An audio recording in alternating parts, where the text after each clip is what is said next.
been a few days without Locked On Guardians. We have a Yankee series to break down, an Angel series to break down, and we will try and solve the mystery of the missing offense all in today's episode of Locked On Guardians.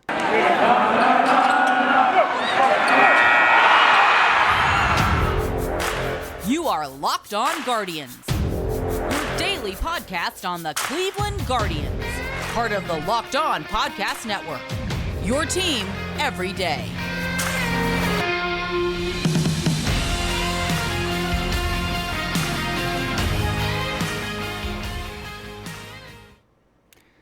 So, the question on one of these, I'm going to be honest, if you see my eyes going here, it is the 8th inning of the game as I'm recording this right now. Jimmy Herget is in, and hey, the Guardians just got their third hit of the game. It's been a pretty brutal stretch. We're going to talk offense. We're going to talk about some minor moves the organization has made over the past few days. We're going to try to get into all of it. It's, if you listen to the show, the last one we had before I spent the last weekend in Cleveland being in a wedding. So that's why we didn't have a Monday, Tuesday episode, which I mentioned on Friday. But that one I said, it's the Yankees are a better team, significantly better team. And the Guardians got swept, but they should have won one of those games. And there was a big overreaction after Saturday's game with Clase. Now, Clase doesn't miss a lot of bats, but typically guys don't hit him hard either. He induces a ton of weak contact. As I recall, at the start of last year, he also had some ups and downs and then ended up being amazing. I have full faith in him being amazing. No pitcher is perfect. It'll get figured out. The bigger story to me is totally Yankees fans acting like donkeys. Let's keep this family friendly, right? So I don't have to put the little exclusionary tag. Acting like big old jerks. I somewhere at my mom's house, I have saved the ticket stub. I was at the Bottlegate game, and I'll always remember the person going next to me, hey, aren't you going to throw that cup? And me being like, no, I paid extra money to get the souvenir cup. I'm taking it home with me and not throwing this thing on the field. And that's, if everyone else had that just cheapness in their soul, we might be a better place with sports. It was just ridiculous, and the fact that it felt like nothing was done about what the Yankees fans did is really obnoxious. Do we need to break down all those games? We can probably do it quickly. Let's break down the Yankee series quickly. Segment 2, we're going to break down the Angels. Segment 3, we're going to talk about roster moves, missing offense, and the like. So let's just start with, I opened all of these. Here we go. So Friday's game, which was, Eli Morgan as the starter, he was all right. The typical thing you expect to see with him, of course, is he's going to give up home runs. And that's what happened. He gave up one to Aaron Judge. The other one went to Tanner Tully. It was nice to see Tanner Tully make his big league debut. I don't know how many opportunities he's going to get, but he earned that. It was an all-lefty so after Morgan, it was all lefties. Then you had Logan Allen, the elder, Tanner Tully, and Connor Pilkington was the best-looking starter in that one. Overall, this was still a game where the offense hadn't quite left. Naylor had 2 hits. Rosario had 2 hits. Kwan had 2 hits. 0 walks, though. That's kind of a big deal. But it's interesting because the Guardians out-hit the Yankees. But the Yankees did have more opportunities because they had 4 walks in this one. 2 of those to Eli Morgan. That's a little uncharacteristic for him. But they had 4 runs on 11 opportunities. That's a really high rate. The Guardians having 1 run on 9 opportunities is a very low rate. This is a game they should have been competitive in. 4-1 is not an uncompetitive score, but it's one where I look at this and I'm like, there was chances in that game. I think very easily your 3 stars are probably Pilkington for having a scoreless frame, the only one to do that. And then I would probably lean into Kwan and Naylor because while they each reached base twice, they each had the extra base hits. 1 game down. Now the Saturday game, on top of everything else, it's also when Kwan gets hurt, and that has had an effect on this offense. This is a game that they win to the 9th winning. Clase loses, and 2 runs given up in the 9th. 4-3 becomes 4-3 becomes 5-4. Cleveland only had 4 hits in this one and 2 walks. They had 6 opportunities across the board. That is a extremely low amount to get 4 runs on. I mean, Naylor had a home run. Naylor's obviously a 4-star in this one. You had 2 walks to Rosario, and those are the only 2 people to reach base twice. You go and you look at pitching wise. Quantrill was okay. De Los Santos was solid. Shaw was okay. Sandlin was okay. But Class A, and then it's just an odd way to have to go through and deal with everything in that one, and the way it ended, and it was a frustrating game on many levels.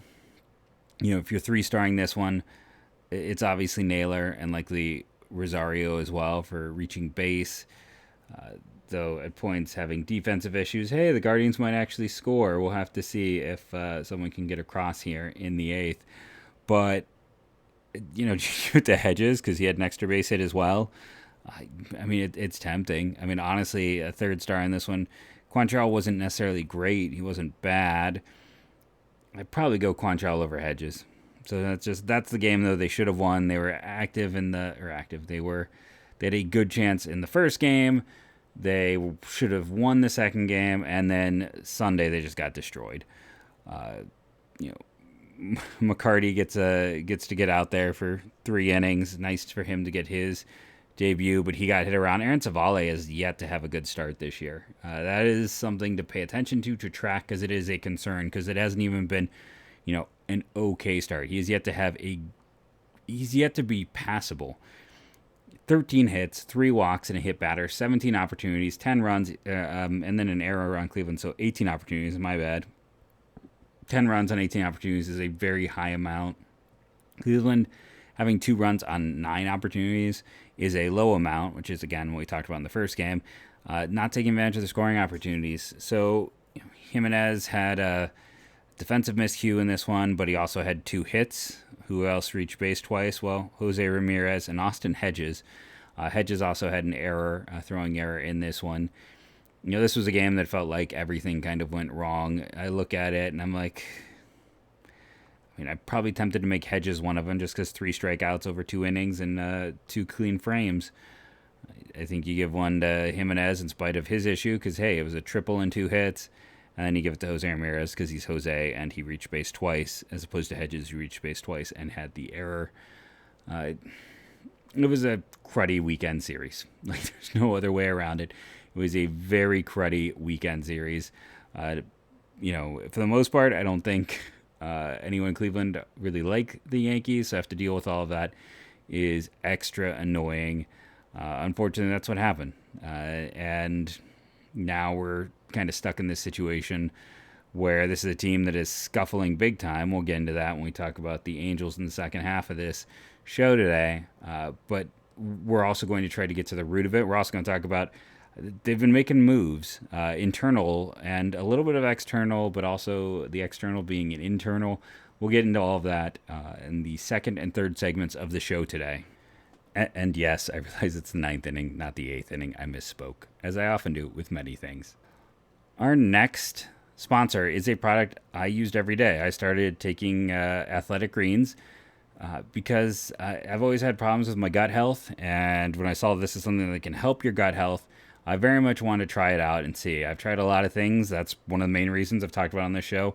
When I talk with some of our other sponsors, I look for things that are gluten-free because I found that makes my gut health better. I'm always looking for things to help. If you've had bad gut problems, you know exactly why you go out of your way to find something. And right now, to make it easy, Athletic Greens is going to give you a free 1-year supply of immune-supporting vitamin D and 5 free travel packets with your first purchase. All you have to do is visit Athletic Greens /MLB Network. There's athleticgreens.com/MLB Network to take ownership over your health and pick up the ultimate daily nutritional insurance. I don't know why I got so aggro there, but it's a solid product. I like the taste. I like things that are very earthy. I'm a big fan of green teas, matcha, and I like Athletic Greens kind of in that whole thing. There's just something about it. Bit of a citrus taste and smell, but with kind of that good earthy taste. Like if you're someone who loves that good earthy taste, this is the supplement for you. Franmil, I'm a Franmil fan. I just want you to, Rafael Iglesias is very good. But man, he is just, Franmil looks so tentative right now. Like he doesn't trust himself. Like, I'm sitting here with the game right over here, and I'm just doing my ad read. I pause so I can write down my timestamps, do all that stuff. And Franmil has looked so bad because I think he's just overly tentative. I think that is a big problem for him. I think it's getting into his head. I think he's 100%. And what's it tonight? Over 4 with 4 strikeouts. Yeah, I mean, he's got the golden sombrero. He's hitting worse than Austin Hedges almost. When you are at the Hedges level, that is a sheer sign of terribleness. Let's talk about the Monday game. Speaking of terribleness, again, I know a lot is made about Bieber and velocity. He still went 6 1/3, 3 earned runs, 6 strikeouts. He has always been home run prone. Michael Lorenzen, I mean, kind of funny in a way. I mean, not if you're a Guardians fan, but Lorenzen to Iglesias. Man, imagine if Cincy had just used both of those guys. Now, Lorenzen, credit should be given somewhere. Like, he was Ohtani before Ohtani. He was a two-way guy. I was listening to the broadcast tonight. I didn't realize that he was Little League teammates with Austin Hedges. But, additional credit. I don't know why I'm heeing and hawing here, but, like, big props as well to the Angels for letting this guy start. He had been only a reliever for pretty much his entire life. He's been very good in that starter role, and the Guardians didn't have much to show while facing him. Let's, breaking down the box scores, the Guardians had 3 hits and 4 walks. They had 7 opportunities and got nothing across. That is a very low outcome percentage. The other side, LA had an error, so they had 8 opportunities. LA had 10 opportunities. I mentioned a wild pitch, but I don't count it. 3 runs on 10 is it's a high outcome, which, again, when you see that higher rate, it's because of home runs. That's almost always entirely where it is. I don't want to sit here and brag, but like I literally sat here a week ago and said, who says no to Taylor Ward for Ahmed Rosario? Because this is a team that's starting Taylor Wade and Andrew Velasquez and Matt Duffy as their internal combination the past few days at shortstop and second base. And the thing with Taylor Ward is right now with, you got Trout, you got Marsh, you got Ward, you got Adele. You don't have enough spots because Otani's going to DH. So Ward being maybe the most tradable of those, I go out and make my comment, and all but one person told me it's Cleveland or Anaheim would be the team to say no. And I love interacting with John. If you're listening, thank you for listening and always being fun on the interaction. Did Monday change your opinion at all? Just a little? Because he was adamant that it was a bad call, and that's the ball game. Cleveland whiffs to death at the end of this one. It's, man, we'll get into, again, the disappearing offense. But over the course of this one, it's like Owen Miller is back, but Owen Miller is not the player he looked like pre-going on the COVID list. He manages a walk. Who reached base twice in this? Jose Ramirez with 2 walks, and then Richie Palacios, who had 2 hits. In his major league debut, he got the call up. They sent down McCarty and Tully. I think he came up when McCarty went down, and yeah, it is what it is. At least, he's another interesting player. He can hit. He's a left field only, but he can hit. He had 2 hits in that game and provided some of the only real points of interest in that Monday game. At least for me, when I was watching the condensed version after getting in pretty late driving in from Ohio to Wisconsin. It was only a 2-hour game. It moved quickly because of the lack of offense for Cleveland. Your 3 stars in this one, I mean, it's Palacios. It's, I guess it's Jose because he reached base twice. And then after that, it's like, who do you really feel? Like, do we give it to Trevor Stephan? Do we give it to Brian Shaw? Do you value the 1 inning or the 2/3 of an inning with a strikeout? I'm not going to give it to Bieber in this situation because, again, 2 home runs is a lot. But there were some limiting factors. It's just a disappointing game. Now, the other one's ended, so we might as well talk about. McKenzie wasn't great in this one. He wasn't terrible. I am happy to see the low walks, but he was very hittable. The home run to Trout. Now, that's the funny thing, too. Like, you look at this game, Cleveland only managed 4 hits. They got 1 run across in the 9th. They only had 1 walk as well. Not only did they have no hits, they had just the one walk. They got 1 run on 5 opportunities. That's maybe it's okay. That's average-ish. 8 hits on the other side, plus 1 walk. So that's 9. 4 runs on 9 opportunities is high, but again, they had a big home run, and then they had, when you look at those hits, those 8 hits, 2 doubles, 4 doubles, and a home run. The hits that were given up were almost all hard hits off of McKenzie. Ghost came in, and his one hit, De Los Santos, he's been good.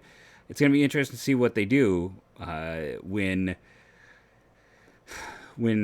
Chang and who's the other player currently on the, why am I blanking on our other player on the, Castro. Because remember, De Los Santos is just a temp guy there. He's not a real 40-man spot. So, do they add him? Do they decide to keep him? If they do, who are they going to cut? Because they got to cut somebody. And that's the same thing. Like, they went out and added, we'll talk about Oviedo in the second part, Luis Oviedo back. They're going to have to move someone else off the 40-man. So, it does not look good for someone like Yu Chen Chang. It just doesn't right now. In this one, Owen Miller struck out to end the game. Fran Mill is just, it's a disaster. 2 hits for Miles Straw and a great part of a relay to gun down Mike Trout at home. So this wasn't a 5-1 loss. But Straw's the only player who reached base twice. You give Inel De Los Santos is one of the 2 stars in this one. And then after that, probably Jose Ramirez for the extra base hit. And, he got a run across. He's cooled down a bit. He's still an excellent player, but, we've seen Owen Miller managed 1 hit here.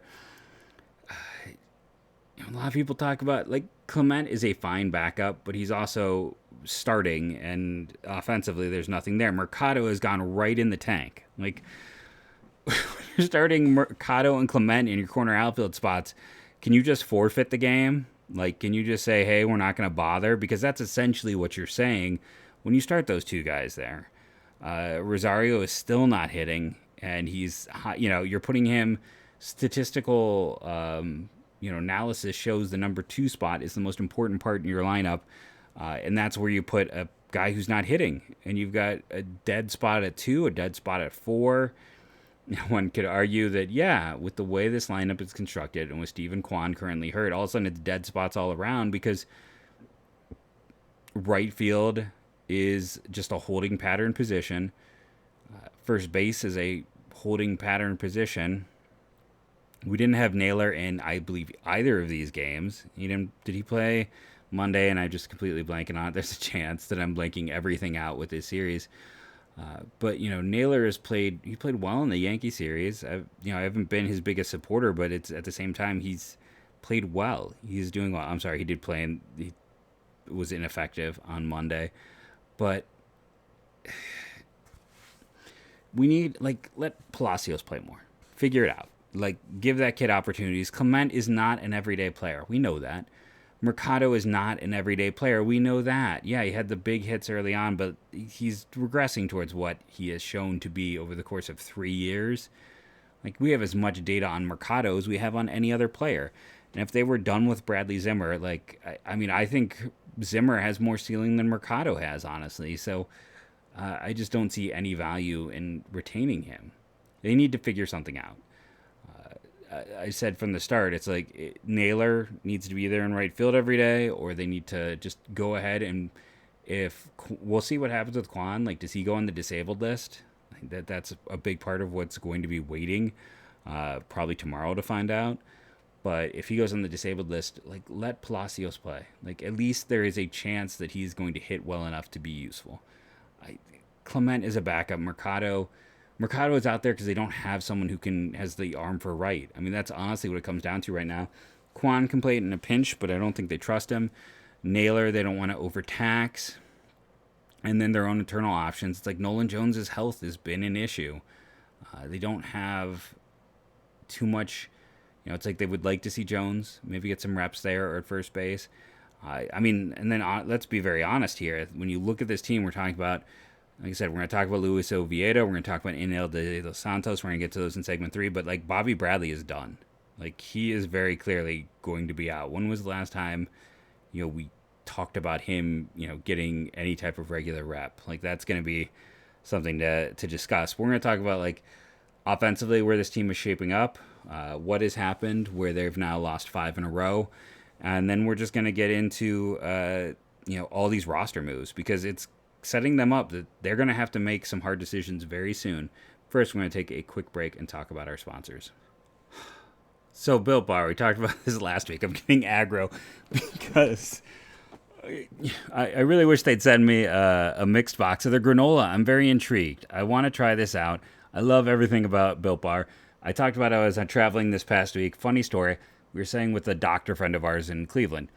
And I open up her fridge and she has a bunch of Built Bars in there. So I'm like, hey, do you is this something? And she's like, it is the only protein bar I can eat that doesn't doesn't bother in the throat. And I'm like, oh, let me tell you the promo code, because, she goes, no, the best promo code I have ever found gave me 10% off. So she's now going to use Lock15 because this is a product that just so happens that she orders because she thinks it's the best for her. It's a Cleveland Clinic kidney doctor, if you wanted someone who's a little bit more into the science of things.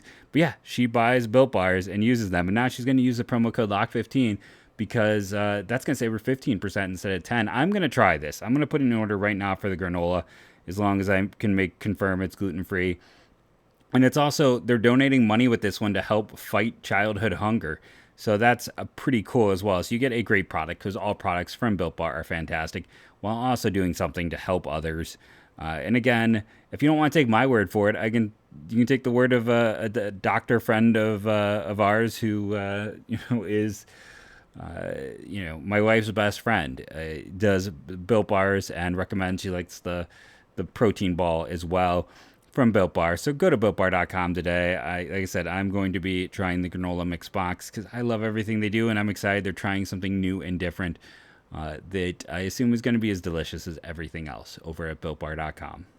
Promo code LOCKED15. Okay, so roster moves galore. So I think Anil De Los Santos is going to make it hard for him to go off the roster. I don't know if he has an opt-out, which I assume any player would. He is doing enough to earn a extended look. The problem is, again, you're going to have to let someone go. Now, the other problem is the Pirates released Luis Oviedo. You might remember him.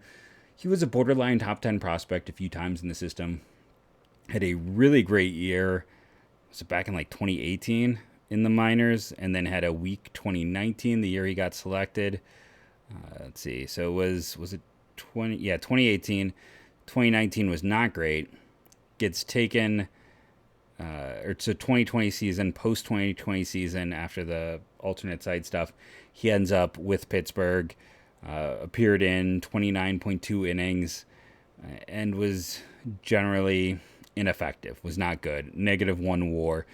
He's now 23 years of age, having cleared everything, got sent back to Cleveland, he didn't get sent back. He had cleared the requirements. He's 6'4", 260. He's a big pitcher. He's a pitcher they liked a lot. But by bringing him back onto the 40-man, by claiming him, I'm sorry, he has not reached 23 yet. He's almost there. They clearly like him, but it's going to cost them another roster spot. I guess technically they're able to, I don't know how this works. To me, this doesn't make sense, but because to me it was, if you're technically unless it's when you add someone on due to the COVID stuff, it's like a temporary position, and they have a open temporary roster 40-man spot because there's 2 players on the COVID list. But when they come back, what are you going to do? You're going to have to clear a roster spot for sure, and that's when, Bobby Bradley is probably done. At this point in time, Bobby Bradley isn't even, like I said, he's hardly playing for Cleveland. He appeared Friday. That's the only time he appeared over the last few games. They're letting everyone else man first base but him. Honestly, I think he would pass through waivers. I don't see a reason why a team would claim him. The performance just isn't there over any point. If you're someone who's listened to me, the super exciting year was in A-ball when he was 19 back in 2015, where he was just decimating everything. Like, he almost won the Triple Crown with 27 home runs. No, it wasn't a Triple Crown. It was just that he was that big offensively. 269 average, the 352 BABIP also, a sign. But the 31% strikeout rate should have been a huge indicator there. Like, that should have been one of those things where, like, okay, there's a lot of positives, but...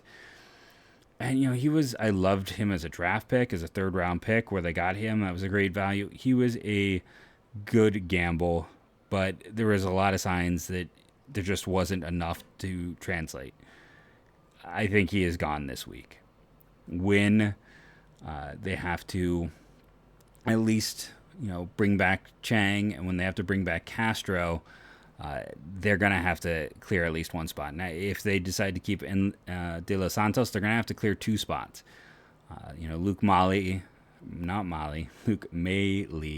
is back, and that's why Lavastida got sent down, and with McCarty going down, that's when Palacios came up. They're gonna have to, like I said, there's some maneuvering to be done, and at least one player who's currently on the 40-man will not be here after adding Oviedo in a week. And I mean, am I wrong? Can you think of anyone else besides Bobby Bradley? He's not playing. They're not using him. Unless, I don't think they're going to put Stephen Kwan on the 60-day disabled list because of his dizziness. So they need to figure something out there. I mean, one can make a case Mercado. I mean, honestly, it's like those two open spots. It is a little ridiculous if you go over to roster resource. It's like Ernie Clement, Bobby Bradley, and Luke Mailly are all listed as first baseman. That's some glitch in the system. But when you look at this team, it's like, I know Mercado has been an everyday player right now, but he's just not good. Again, if he's a fourth outfielder, you're kind of fine with that, but I'm hoping they're going to figure a better route for this team to get there. We'll have to see if Owen Miller can get back to where he was before his exposure. I mean, he's never going to play exactly where he was because he was putting up, unbelievable numbers, but if he can at least get back to league average-ish, that would be a big advantage for this team. With Kwan down, with Franmil just being one of the worst hitters in baseball right now, with Ahmed Rosario being equally awful, there's not a whole lot they can do. It's just they have a team right now where you have so many players disappointing or not performing that's why you lose 5 in a row.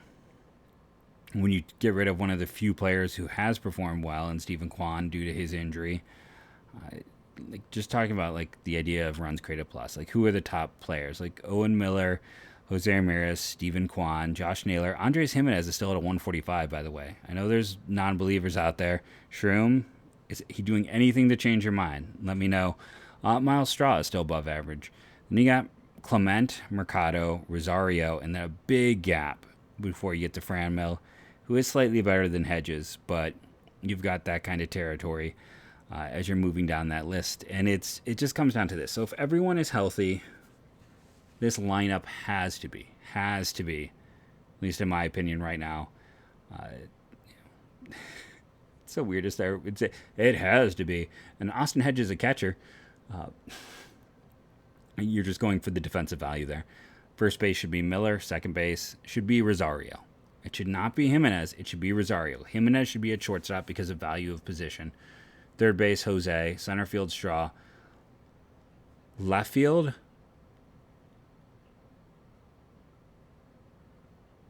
Kwan. If he's not healthy, Palacios. Right field, Naylor. Or if we want to look at this another way, I'm also fine with Kwan and right, Palacios in left, and Naylor first base. With Miller as kind of a super utility, plays every day, giving someone a rest. So if, he could play first, second, third, Franmil is your DH, but when the player has an off day, if you're going to have Jose play a day at DH, Miller fills in and essentially have him play 4 to 5 days a week, playing multiple different positions. That is what I would like to see. Am I crazy? What do you think? Let me know over on my Twitter at JeffMLBDraft. I forgot to introduce myself today because I was so quick to want to dive into all of this and talk about the Guardians after having kind of been on the shelf for a few days post some traveling for that wedding. I want to thank you for making Locked On Guardians your first listen today and every day, wherever it is you get podcast. And remember, please subscribe. That's the big thing. Go hit the YouTubes. I will say, I know it's been... last week things were riding high, though. So last week the numbers still took a bit of a hit. after kind of all the initial, like, Stephen Kwan is a demigod and Jose Ramirez is here forever joy. But make sure to still tune in and help out the show by downloading daily, subscribing, telling a friend. I appreciate the Locked On Guardians fandom. You are a great, kind group, and I do appreciate all of you. And I try to respond to every comment when I am able to. I've been Jeff Ellis. This has been Locked On Guardians podcast. Again, I want to thank you for making it your first listen today and every day, wherever it is you get podcasts. And go check out our friend Sully on the Locked On MLB, or our other friend Lindsay over on Locked On Prospects. He and we're trying to figure some schedules to talk some draft stuff sooner rather than later. And as I end every show now, go Guardians go.